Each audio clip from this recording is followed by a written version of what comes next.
Welcome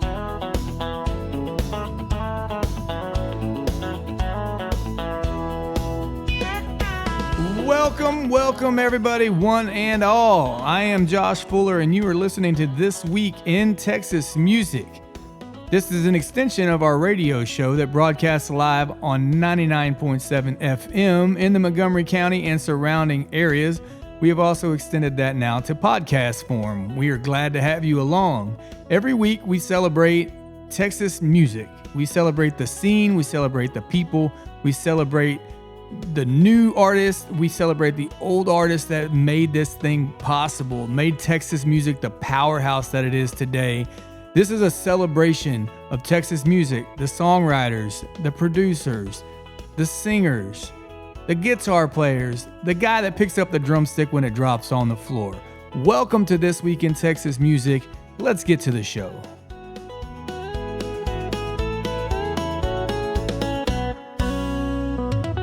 Well, welcome everybody to another edition of This Week in Texas Music, and we're really fortunate to have another artist in studio with us this week. Some weeks we don't have one, but it's a lot better when we do.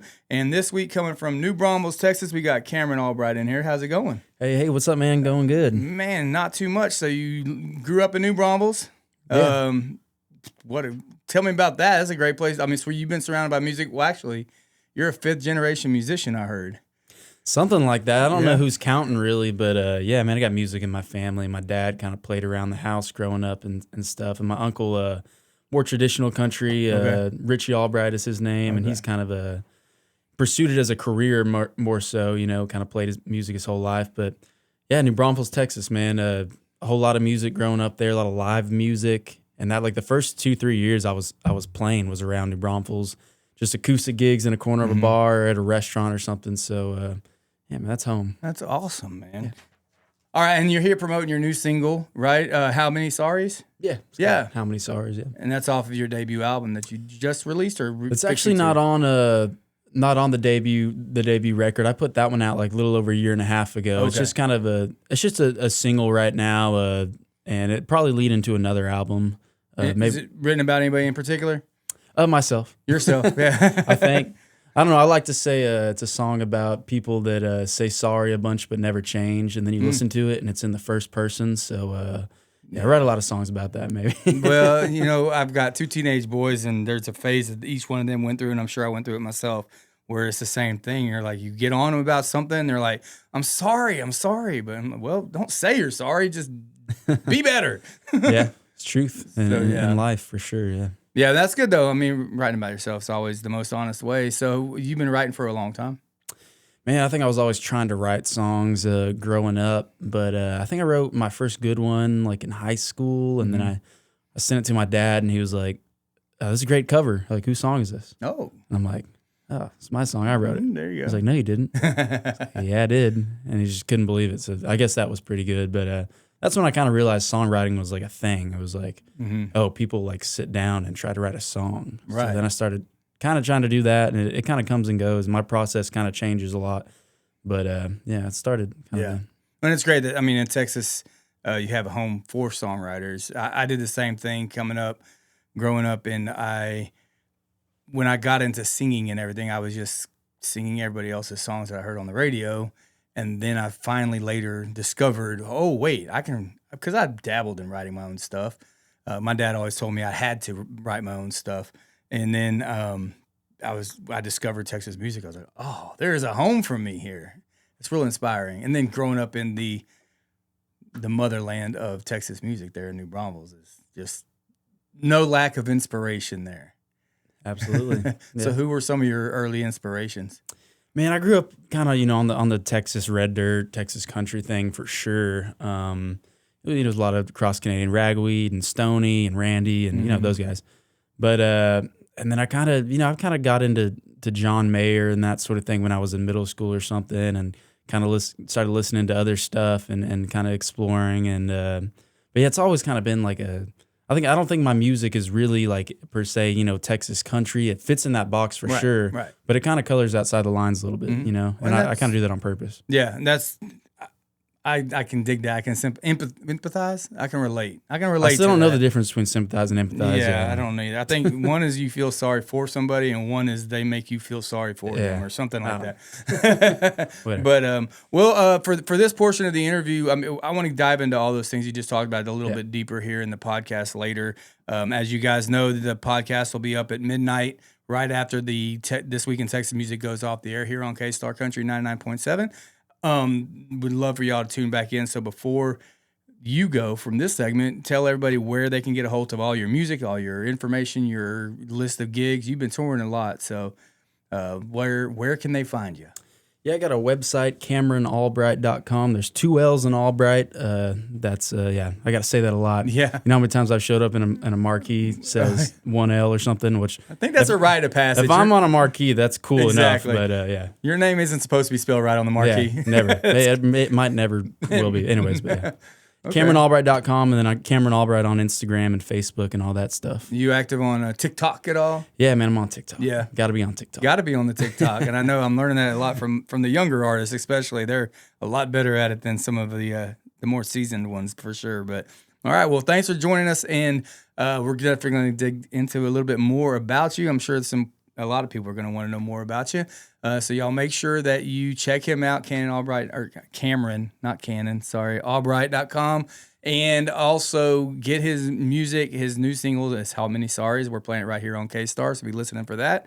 And we'll let you. You want to play a song for us? Yeah, man. All right, we're gonna get him set up to play a song for us, and then we will catch y'all on the other side at the podcast. Hey, this is Cameron Allbright here on This Week in Texas Music. I'm gonna play this song called Idaho. The situation's got me thinking maybe I should not be thinking much anymore. My soul is aching, my hands are shaking, and my brain is sore. I never chose to feel the way I do. We're all just products of a painful past. There's gotta be a better place where living's got a sweeter taste, and where loving's gonna really last. It's a slow game, leaving old pain. Oh, baby, can you make it fast? Well, take me to Tennessee, baby. I'm a freight train moving slow. I'm on the wrong side of the Mississippi River, and I've gotta go. Well, behind me is a scary place, maybe only I am gonna ever know. Well, can you take me away? It's been so damn cold in Idaho.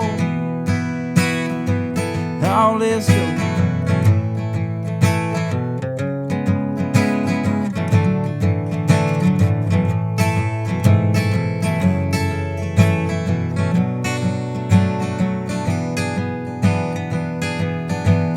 I've been snowed in with my demons for so long I can't remember what it's like to trust a brighter day. Yeah, I've gotta figure out how to cast away my doubt. Maybe your loving is the only working way. And I apologize for all the bad I did. Feel like I didn't have a choice at all. Do you remember when the winter started blowing in? Well, I guess I left my heart back in the fall. You're like spring rains on these cold plains, building down my strongest walls. Well, take me to Tennessee, baby. I'm a freight train moving slow. I'm on the wrong side of the Mississippi River, and I've gotta go. Well, behind me is a scary place, maybe only I am gonna ever know. Well, can you take me away? It's been so damn cold in Idaho.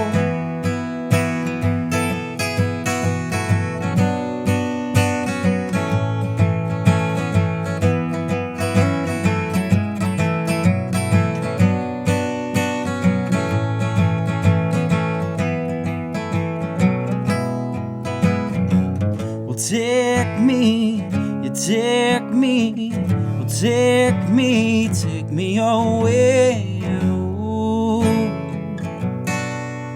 Can you take me away, baby? I said, well, take me away. Ooh. Well, can you take me? Just take me away. Well, take me to Tennessee, baby. I'm a freight train moving slow. I'm on the wrong side of the Mississippi River, and I've gotta go. Well, behind me is a scary place, maybe only I am gonna ever know. Well, can you take me away? It's been so damn cold in Idaho. You can't take me away, well, my heart ain't got nowhere to go. No, no. Yeah, well, can you take me away, baby? Take me away, baby.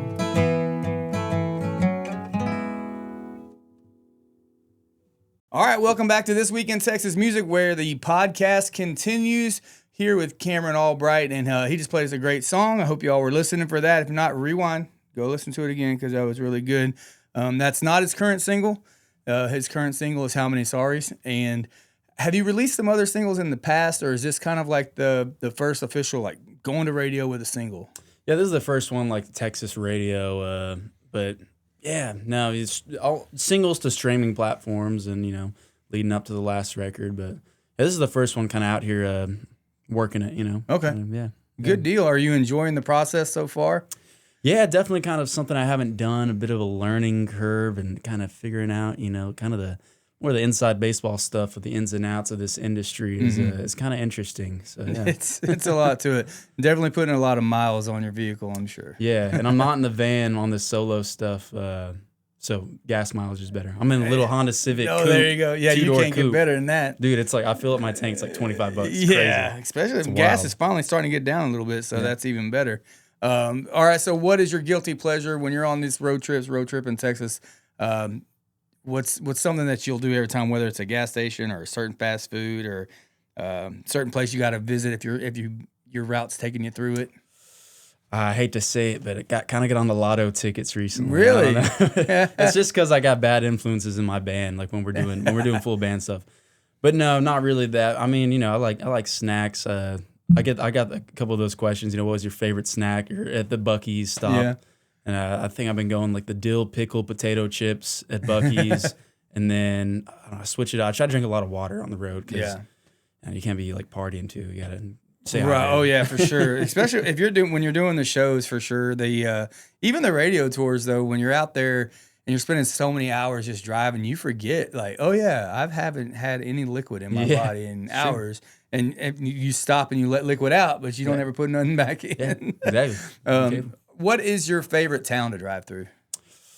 Ooh, favorite town to drive through. I don't know. I feel like I'm always driving. Like I was telling you earlier, I was in West Texas like last week. And I feel like I'm always out there for some reason. Yeah. But it's like, for some reason, I'm always in San Angelo. Yeah. I'm always in Abilene. Okay. I don't know. But favorite one, those aren't fun towns to drive through. I don't know. I like driving through cities. It's cool. Okay. Like every time I go up, I live in San Marcos. So every time I go up 35 and drive through Austin, everybody kind of hates Austin. I get it. But it's like, that skyline's pretty cool. I got it. Yeah. I like a good skyline. I like a good skyline. Austin's got a good one. And then the only redeeming quality that I have for Austin right now is the comedy scene. I'm a stand-up comedy junkie. I was just watching Kill Tony on the It's this week's episode. Yeah. Don't spoil it. I'm in the middle of it right now. Yeah. But I love that show's amazing. If you guys like comedy and you don't get triggered easily, Kill Tony. Watch it. It's cool. I went and saw Tony at Creek in the Cave like 2 years ago, and we were like first in line, and nobody was even there because they announced the show like that day. We live kind of Austin area, so we zipped up there and we sat right in front of the mic, which is a mistake, by the way. If you're someone that doesn't want like attention or like you're scared to get roasted, don't sit front of the mic at a Tony Hinchcliffe show. But he like kind of did he roast you? Yeah, like oh cool. Man. And like he gave us fist bumps and stuff afterwards. And But it was the coolest. It was the coolest. And then Cam Patterson's always hanging out. I go to Frazier's in East Austin, and that guy's always there. Now he's on SNL. So I'm like, it's okay. amazing. It's pretty wild. His storyline is insane, and he's so funny. But yeah, that's my next chapter in life. I'm gonna get on Kill Tony one day. Yeah, I'm gonna suck. Have you been in any mics? Are you working on anything? I got a notepad full of stuff that I'm working on in my head.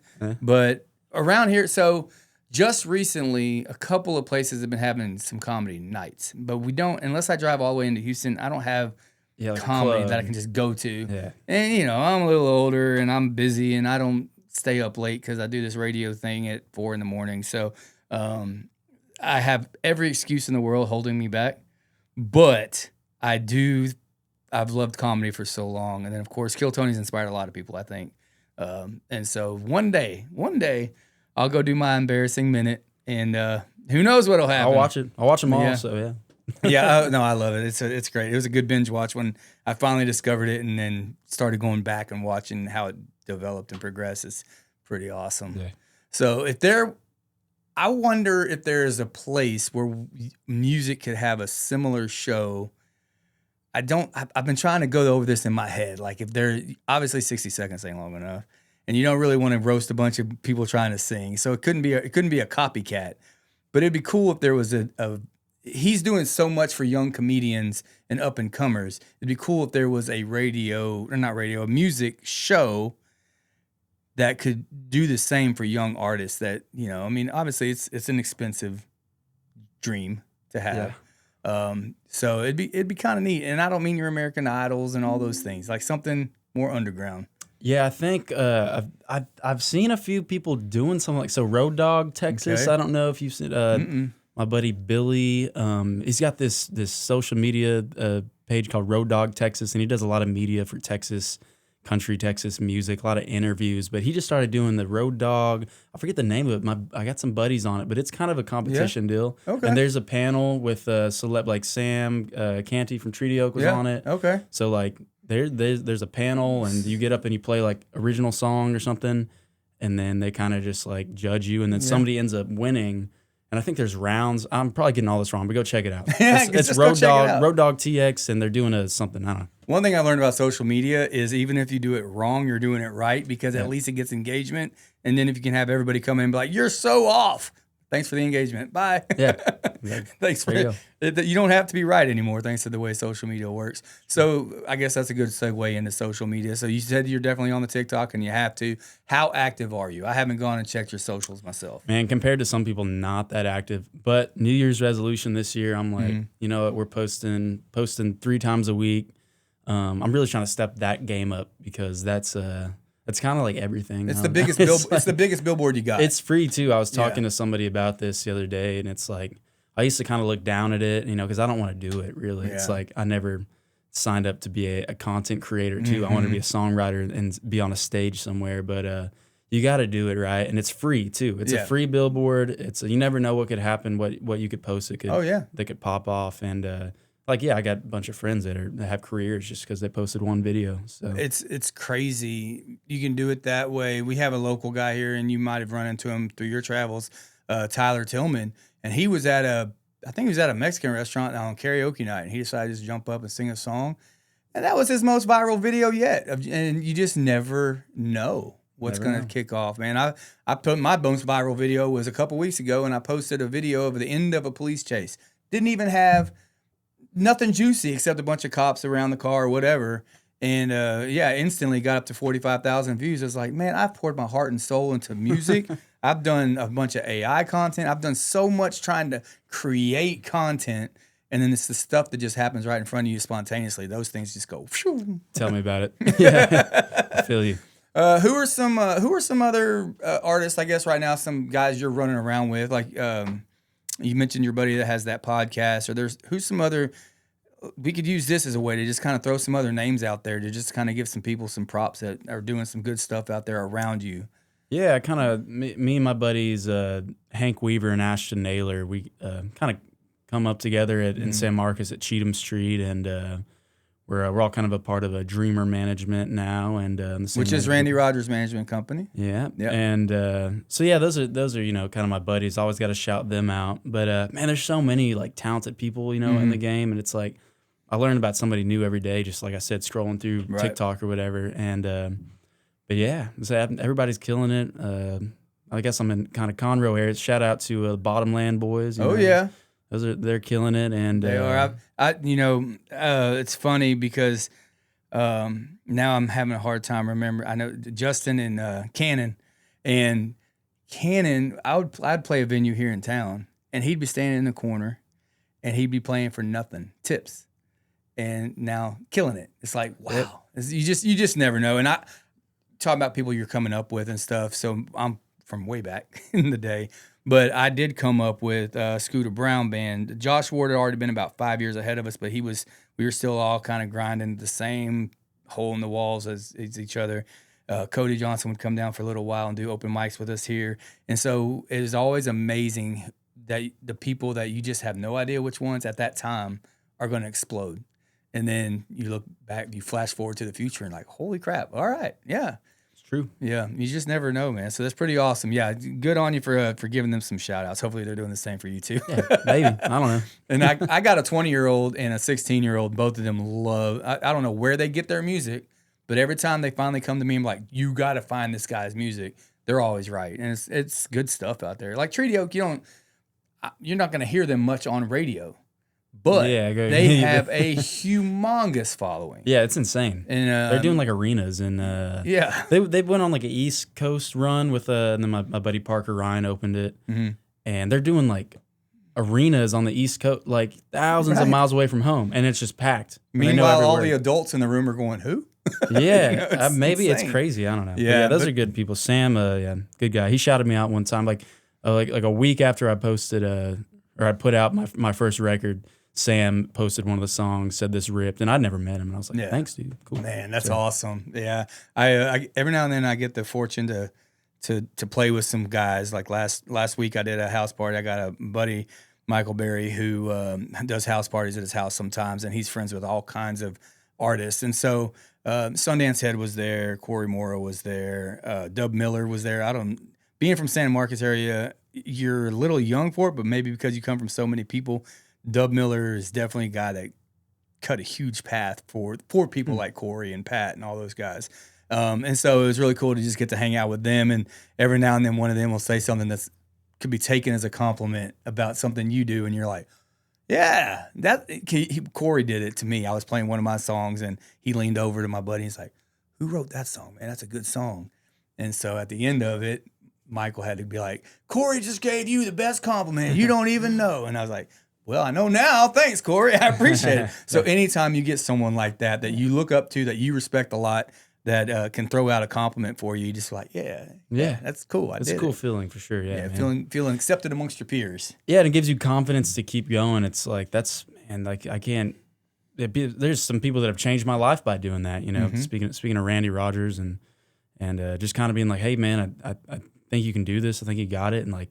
Man, I step foot on stage different now after he's told me that. After like people have kind of been like, man, go do this, go chase this, you know. But be confident, and confidence, man, is a big thing. So yeah, it is, and it takes a while sometimes to. Some people are born with it, you know, but I don't know how much. I mean, some I think people are born with swagger, but I don't know if it's true confidence. Yeah, and they can get shaken. But if you have the right people around you building you up, then you have that foundation that makes the confidence. Yeah, healthy confidence for sure. And that's hard to mess up. So I do want to ask about the Randy Rogers thing. You're I think the second person that I've talked to that has signed with his management team.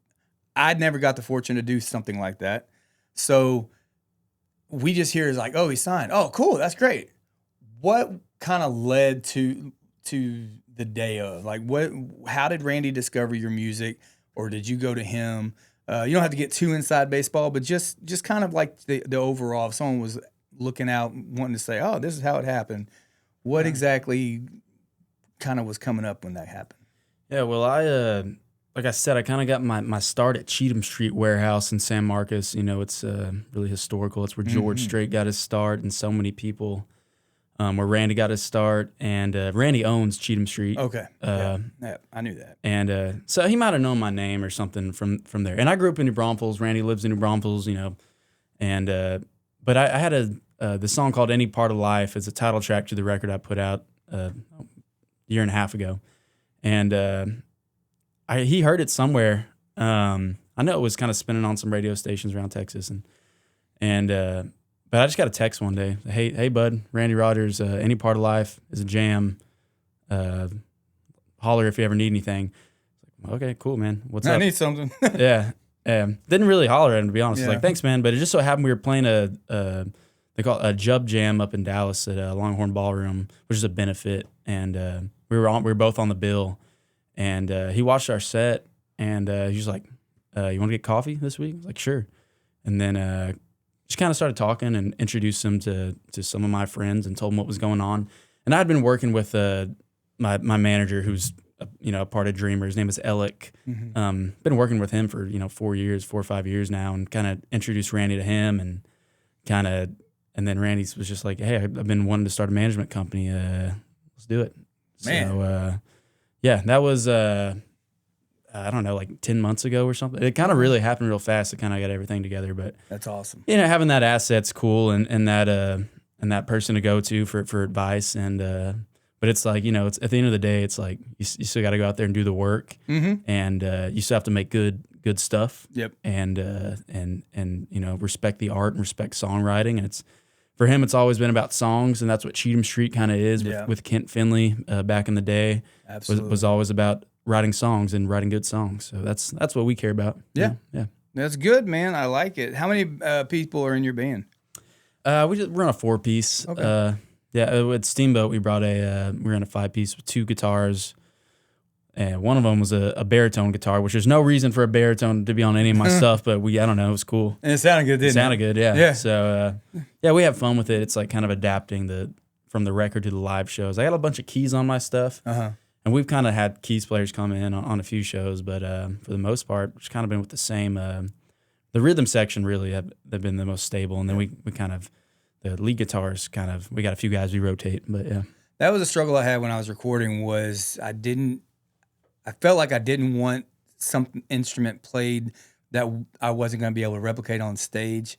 And so my first album, I was kind of, whatever. I was young, making my first album. I wanted to be perfect. And now I kind of, I can look back and go, but I did add steel guitar with Roger Ray, who was Jason Boland's steel guitar player at the time.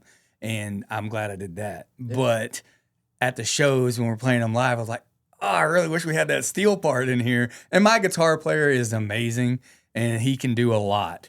But still, a steel is it's nice. There's ways to replicate it, right? Yeah. But it's you can never get the exact thing. Yeah. And especially like the feeding off each other. So if in the recordings, lead player would play, and then that's go into the steel player doing his part, and then come back. So it's hard to replicate that. But the second album, I was just like, just make it sound good, whatever, man. Yeah. And then we'll figure it out on the other end, and that was kind of fun too. Yeah. So either way, are you working on a new album now, or are you just gonna be doing a single at a time? What are you working on there?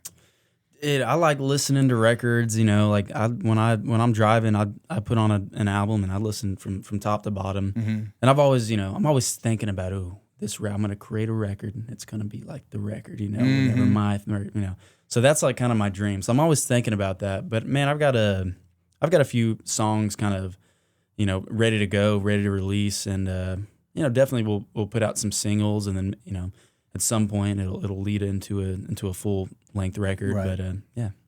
Talking about, I used to jam to different things or listen to comedy or whatever on the way to a show. Do you have like a go-to music or something that kind of sets a vibe in your head, like you're on your way to your show to listen to kind of get you in the headspace, or do you like it quiet? What's your pre-game ritual there? I don't know. I don't really have anything too like ritualistic, but I don't know. Definitely listen to music kind of gets you inspired.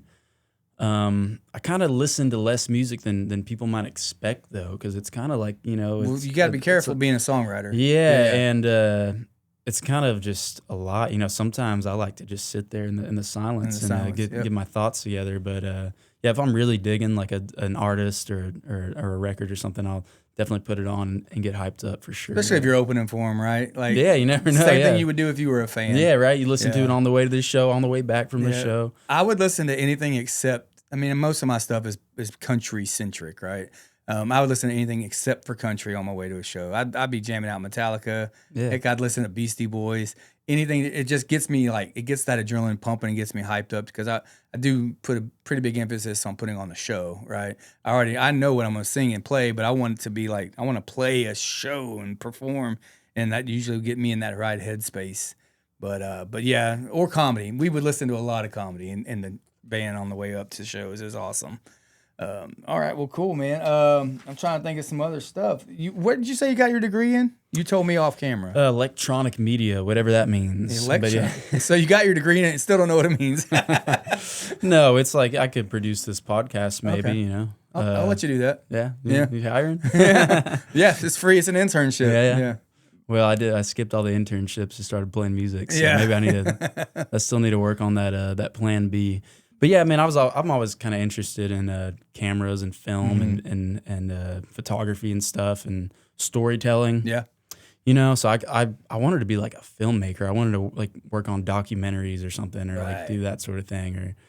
But you know, music was always the first love, and lucky enough, you know, kind of been able to play music for a living, and I'm paying the bills at least. I'm not I don't have a tour bus out there, but yeah, man, it's, you know, getting to do what you love for sure, and kind of like got to grow up a little bit and treat it like a job at some point. That's kind of what I've kind of had to do the last year, and you know, and putting some work, you know. Yeah, you definitely will notice a difference. The axe doesn't get sharp if you don't do the grind, right? Yeah. So that's really cool. All right, so every week I always have these little extra bonus questions that I like to just ask people, get an idea. You know, we get older, younger, male, female. We get all kinds of different artists in here. One thing I was going to say while you were talking about the storytelling was, I think that I'm drawn to what I do with the photography, videography, podcasting, all that, and because of the songwriter in me, the storyteller in me. There is that in you, obviously. You want to tell stories. And I think there's a big shortage, or maybe a decline, in the amount of storytellers we have in the world. Like, growing up, you know, from your Mark Twains all the way up to your Chris Christopherson's, everything is storytelling. The things that impact you the most is a good storyteller, right? And I think there's a decline. So I'm glad you're carrying the torch. Don't stop doing that. The storytelling is something that, and I think music needs it more than anything. Yep, sure. Yeah. All right, let's ask a couple more of these questions here. Do you have a completely non-musical hill that you're willing to die on? That's just a random, you feel strongly about this, nobody could change your mind. I should also add that, you know, it doesn't have to be controversial, like political. I just mean like just a random. I had one. I've been thinking of it. It was like a fast food place that everyone loves, but I just don't get it. I forget what it is though. Man, I don't know. I was thinking, I had one of these the other day though. Yeah. It was a good one. If it comes back to you, well then let me ask you these. Okay, how about Whataburger or In-N-Out?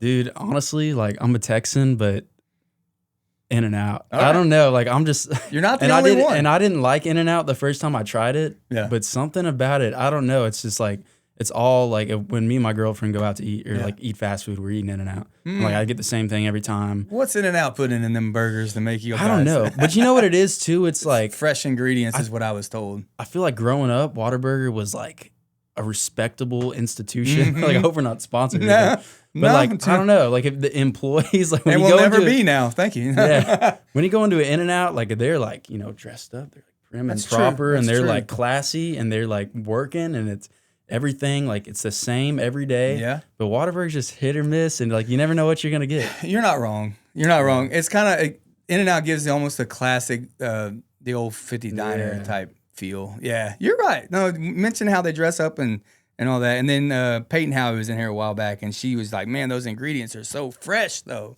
And so Whataburger for late night, for sure. Like, I think past midnight, we're going to Whataburger. Yeah, I have a theory about how you can tell how many alcoholic beverages someone has consumed by what kind of tacos they're eating. Oh, yeah. So if you're eating like, if you're eating regular old dinner tacos, you probably had a margarita or two. If you're eating Taco Cabana, you're probably pre-gaming before you go to the bar. If you're eating Taco Bell, you left the bar a little early, feeling pretty good, but you're going to go ahead and go home. But if you're eating Jack in the Box tacos, it's over, and you're in the back seat of somebody's car. Yeah, I've had quite a few Jack in the Box tacos, so yeah, that is correct. The minis, they're pretty good, though. Oh, yeah. They're not good, but there's something. Depends. Like, it depends. Yeah. All right. So non-musically, what is something you are weirdly good at that would surprise people that know you or don't even know you? Man, I don't even know. I got to think about music. I've always been, music's like my weird thing, It's like you don't have a weird extra talent, can't juggle? Or Yeah, I can't juggle. My girlfriend can juggle. Like, really? It's insane. Like, she was a baton twirler in high school. So she's like, it blows my mind. But, man, I don't really have a funny skill like that. You ever just try to surprise her and be like, hey, catch this, and then throw a bunch of things at her? She's got like it's crazy. Like hand-eye coordination's insane. I don't get it. But that's awesome. It's cool. Like she can throw a football too. I don't even maybe yeah. Well, we'll let her be the talented one. That's fine. Man, as much as music's been a part of your life, I don't know if you have an answer for this one, but if music ended tomorrow, there was nothing else you could do, what job do you think actually, I always read this question wrong. If music disappeared tomorrow, what's the most normal person job that you would be terrible at? That I'd be terrible at? Yeah. Probably an In-N-Out worker. Being an In-N-Out employee. Yeah. You wouldn't be able to do the hat and the dressing up, all the things you like about it. Yeah. I can do that. I couldn't put on a uniform ever, maybe, but yeah. I don't know. Thank God I'm playing music. Hopefully I can keep doing this the rest of my life because I'm not a good employee. I'm just kidding. I am a good employee. It's just I don't like I like working for myself. I'd be an entrepreneur probably if I wasn't doing this.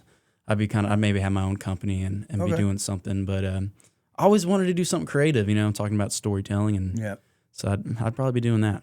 Okay, well, cool. And that's not a bad answer. I mean, it's kind of me. I'm your future. Sorry, this is what you got. This is your future right here. All right. Let's see. If someone shadowed you for 24 hours off the road, what would surprise them the most? Probably. Are you a messy person?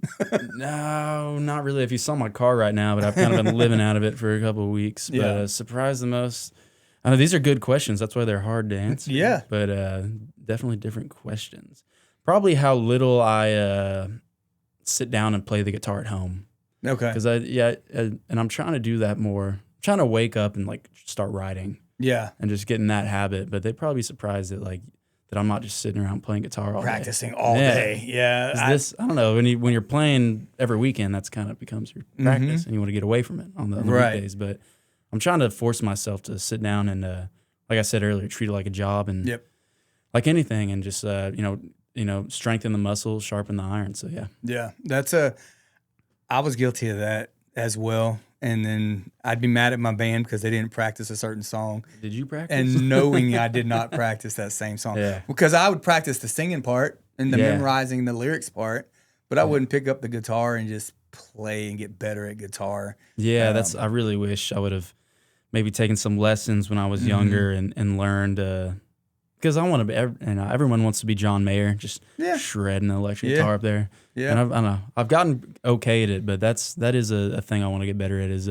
learning the instrument more. Yeah. For sure. Musically, have you taken any lessons at all, vocal or anything? Oh, man. I might have I've taken some piano lessons when I was really little. Okay. But other than that, no, man. Just kind of, I grew up in the age of YouTube and the internet, so I can just kind of, any song that I ever want to know, we just look it up. Yep. And then my dad taught me the first 3 chords, but kind of just figured everything out on YouTube. It's pretty crazy, the power of the internet. University of YouTube is what I call it. Yeah. You can. That's how I learned to do everything that I'm doing today. I mean, the camera work, the podcasting, the editing later that I'm going to have to do. It's all University of YouTube, man. Anybody can learn anything if they just want to put the time into it. It's true. Except entrepreneurship. That's the hard one. Yep. That one you got a lot of trial and error. I've tried. I've had a lot of error. I've tried having a woodworking business. I mean, you name it. I've tried it, and I'm just like you. I'm much better at just kind of wanting to be the entertainer, be the guy, and and not be the employee. It's hard. Yeah. It's hard to do when you've got that in you to to do that. So I'm definitely a better Indian than I am a chief. Though. Yeah, right on. All right, one more question. Let me see if I can find a good one for you.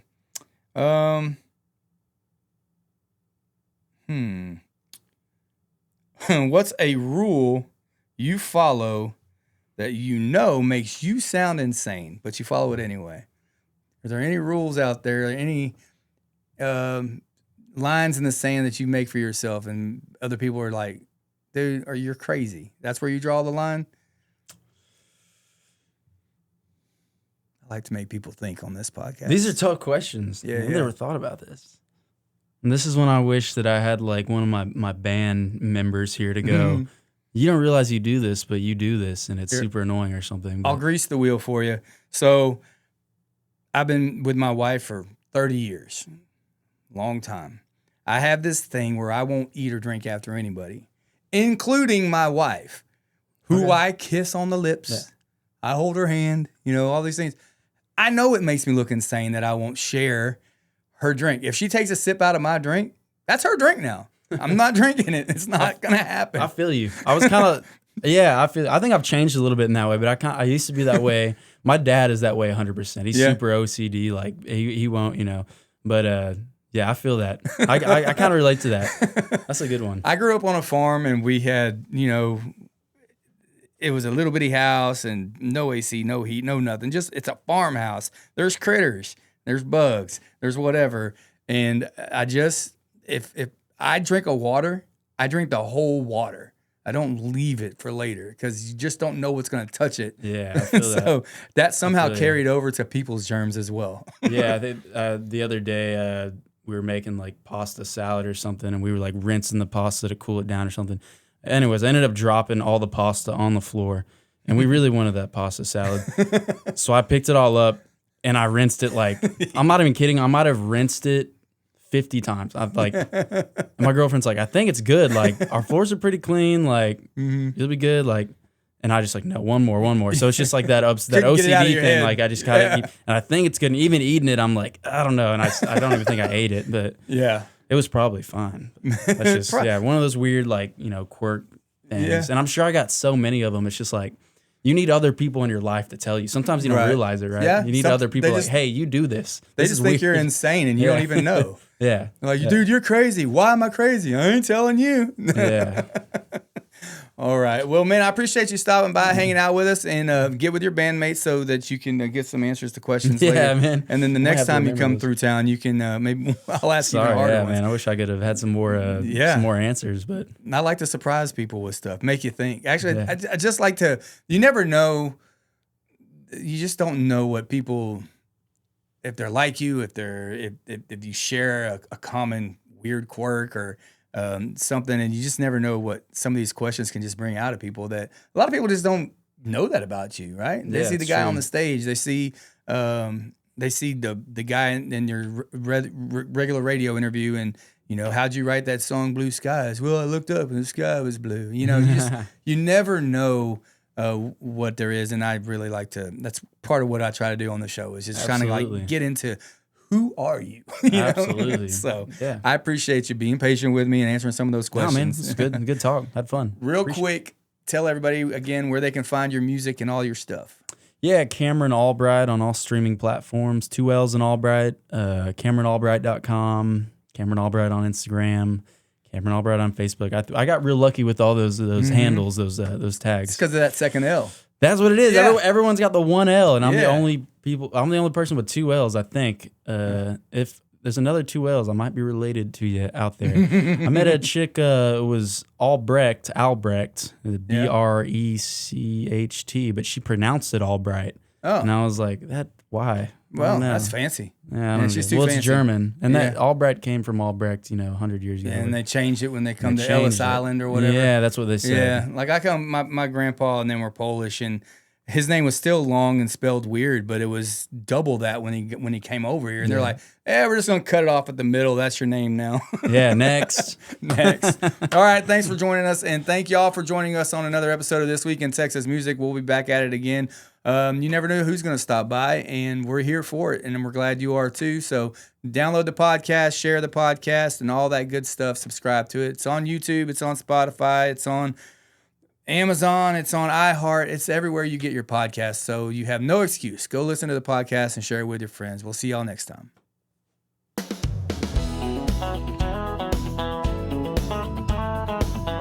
Well, that'll do it for another This Week in Texas Music. We'd like to thank everybody for stopping by. We'd like to thank our guests. We'd like to thank you, the listener out there. Don't forget to share this podcast with your friends and family. Don't forget to share it on social media. Help us get those likes and get those subscriptions up. Make this thing a big deal. We would love that. You always make us feel like a big deal no matter what, no matter how many followers we get. So we appreciate y'all being along for the ride. Thank you for letting us be the soundtrack to your Saturday night or whatever night. Since you're listening to it on a podcast, you can do whatever you want. We're just glad that you're doing it with us. Thank you for tuning in. We'll see you next time.